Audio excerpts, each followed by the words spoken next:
The scripture this morning is Genesis 11, 1 through 9. Now the whole earth had one language and the same words.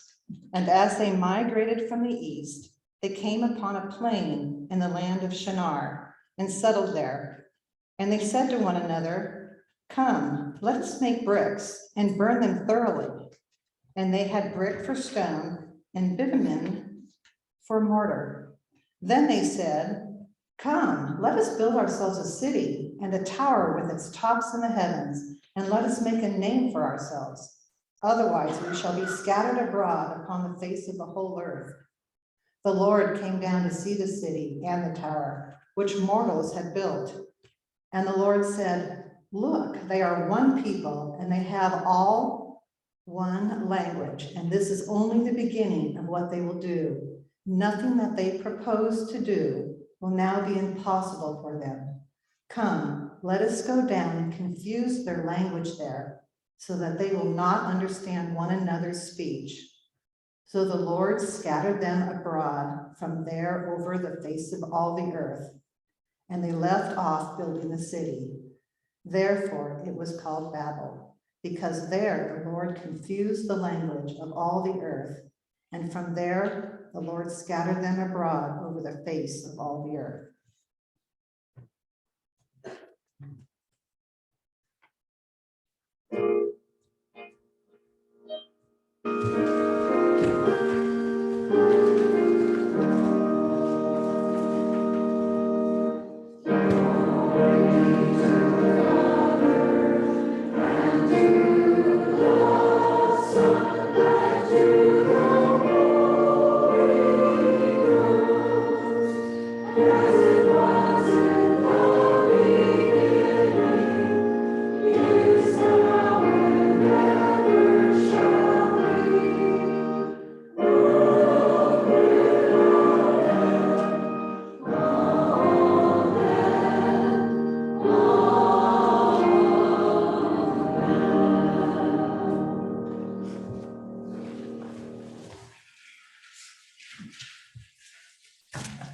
Will you pray with me?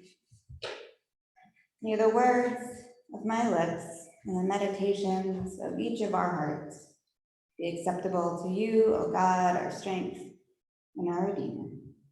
Amen. So Pentecost is that glorious, miraculous day from the book of Acts when the Holy Spirit descends and all of a sudden, for one moment, everyone, no matter their native tongue, could understand one another. Every person could listen and hear and communicate with no language barriers, with no barriers, period. Pentecost is just one of the handful of previews in the New Testament of what could be if we are just called to do what we are truly called to do in this world. But the story Nancy read for us is not that. It is an ancient attempt to explain how language came to be. It could be read so many different ways. It could be read as a punishment from God, a difficult lesson learned about the hubris of mankind. It could be read as a gift from God, the gift of diversity in culture. It could be understood, uncomfortably for me at least, as a jealous and fearful God, worried that their creation would somehow surpass God's own divine power. Could be simply interpreted as a myth, an early myth about language that we have moved beyond. I can't tell you how to read this story because there are just so many different options. But one thing I can say confidently is I think this is a story of good intentions, but a story that's also about fear. God's people wanted to shield themselves from what their destiny really was, their destiny of venturing out to new places and becoming new and different people and experiencing new things. They wanted to build this spectacular tower for themselves to make sure that they would always be God's favored ones. They wanted to win God's favor by building this tower, and they were attempting to protect themselves from being scattered across the earth. But what were they afraid of? Did they think that if they did indeed scatter, that God would lose sight of them? And so they were so desperate for God to never lose sight of them, maybe also desperate that they would never lose sight of God, that instead of spreading God's love elsewhere, they decided it made sense just to cloister themselves in a tower just to be safe. But we have known since the Greek myth of Icarus flying too close to the sun that trying to build or invent your way to the heavens never ends the way we hope it will. But in reading the story about the Tower of Babel this time around, I'm not seeing it so much as an example of humankind's hubris, but more of a kind of misunderstanding. Now, hubris definitely plays into it. After all, one of the reasons they want to build the tower is to, quote, make a name for themselves. But they seem to think that physical proximity makes them closer to God, despite the fact that God is always with us, no matter where we are. And more ironically than that, they apparently tried to build this fortress of a tower in order to not be scattered around foreign lands, but that is the very thing that happened. Now, when I was a little kid, I always pictured for some reason the Tower of Babel as this like really tall, skinny tower. I think I conflated it with Jacob's Ladder, a completely different biblical story about a man indeed climbing to the heavens to meet God. But I realized in my research this time around that the Tower of Babel probably would have looked more like a ziggurat, which is sort of an ancient Mesopotamian pyramid. Ziggurats were built indeed to be a direct link between earth and the heavens, but they were also really exclusive. They were built so that high priests could escape flooding should a natural disaster occur. They were also built so that only priests and guards could easily get in. They were really exclusionary. They were built to keep things secret. They were built to keep rituals and riches for a small group of people. So in thinking of the Tower of Babel in this way, I'm thinking of it as the beginning of everything that would and still goes wrong with the world, the beginning of secrets, of hierarchies, of class systems, the beginning of trying to keep the world small and closed off. And I think of the scattering of people as less of a punishment and more of a challenge from God. A challenge that sadly humankind as a whole does not seem to be living up to. There's a book I read recently, I quoted it in a sermon just a couple weeks ago, book Pure Color by Sheila Heti. There's a part in the book in which two of the characters, Mira and Annie, are having a conversation, sort of a debate about family, loyalty, about traditions. Mira is the character with sort of more traditional views, inferring that family, the people we're blood related to, are the most important. They should be prioritized over all else. Annie responds, people should care for people because they are familiar, because they're also humans, not because they're family. And in thinking of that, I wonder if that was God's intention, if that was the challenge God is presenting to us. I wonder if this was God's way of showing people that to be good, to be truly good, we can't be one homogenous society. We can't all be the same and only love one another because we're related, because we look alike, because we act alike. We can't stay cloistered and closed off. I wonder if God wanted to show us that we have to love one another unconditionally simply because we are all human.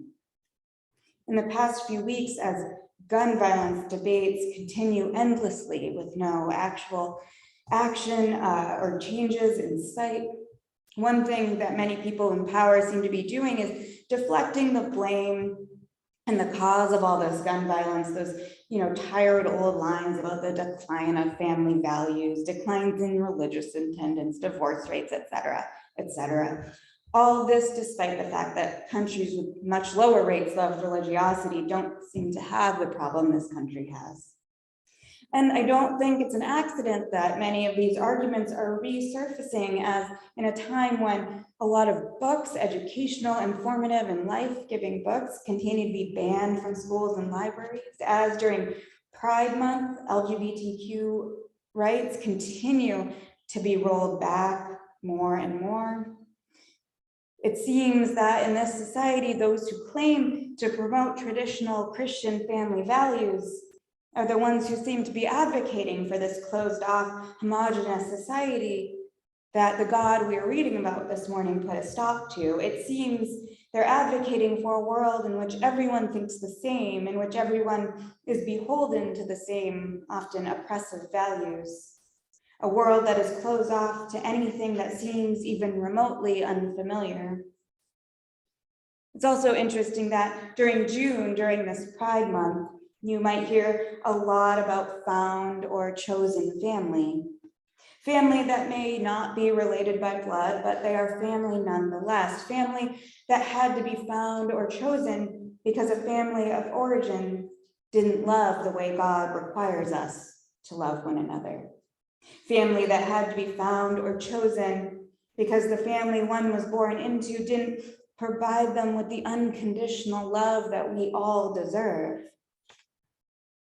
And thank God this past Thursday, our town, hosted by the two spiritual communities here, showed that unconditional love with Heartland's Pride Walk.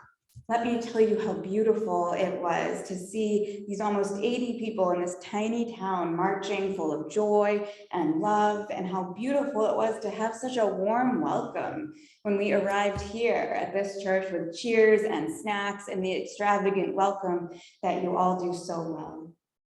Now, Pride marches around the world have been going on for a long time now, and being a part of an open and affirming congregation like ours, where it has been made clear and obvious for a long time that queer rights are human rights, it may seem like we don't need a Pride March, but as I've touched on in recent sermons, there's a very real and disturbing backlash happening throughout the country, from don't say gay hysteria to further punishing the already small and oppressed trans community with bans on trans healthcare.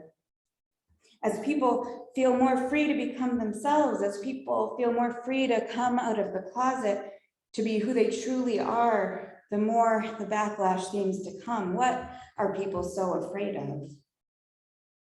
I guess we just haven't learned the lesson of the Tower of Babel yet. I guess we still want to hold on to our traditions of tribalism over unconditional, capital L, love for all people, over unconditional love of not just the familial, but the familiar, over the unconditional love that God calls us to act out in the world. We've been failing this challenge for over a millennia, and these days tribalism and division are worse than ever. I read this really lovely article last week about a queer couple who moved to Salt Lake City, back to their hometown from New York City during the pandemic. They had originally planned on just riding out the pandemic there, but once the pandemic began to wane a bit, before they moved back to New York as they thought they were going to, they decided to try something new in this generally less queer-friendly area that they had been accustomed to in New York. They decided to start a queer Sunday night dinner.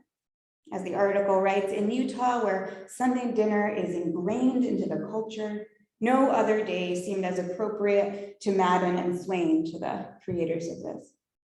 Sunday dinner was something they felt they could reframe for a queer community that may have negative associations with the practice. They wanted to fill their home with queer joy. Another perfect example for this Communion Sunday of Pride Month, because we know that everyone is welcome to the table here, but sadly in so many places that just isn't the case. One regular attendee of those Sunday night dinners is quoted as saying, "There's no place like this anywhere." And the article says, "Nothing outshines the chosen family that gathers here on Sunday nights." The Sunday night dinner in Salt Lake that this couple started has clearly become something sacred for so many people who have felt abandoned or forgotten or exiled. It has become church for them.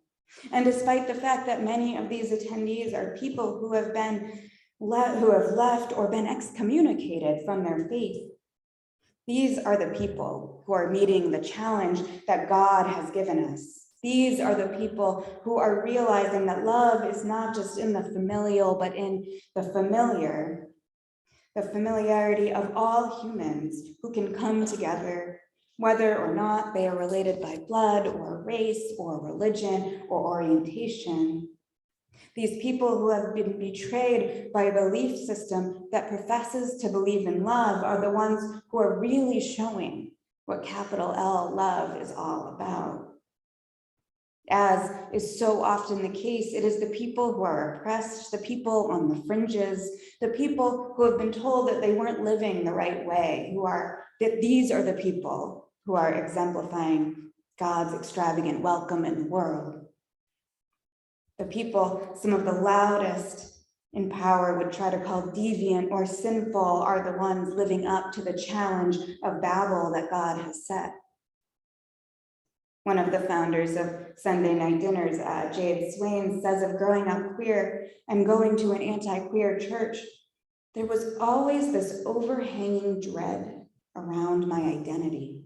How heartbreaking that in places of worship, people are made to feel a sense of dread about just being who they are.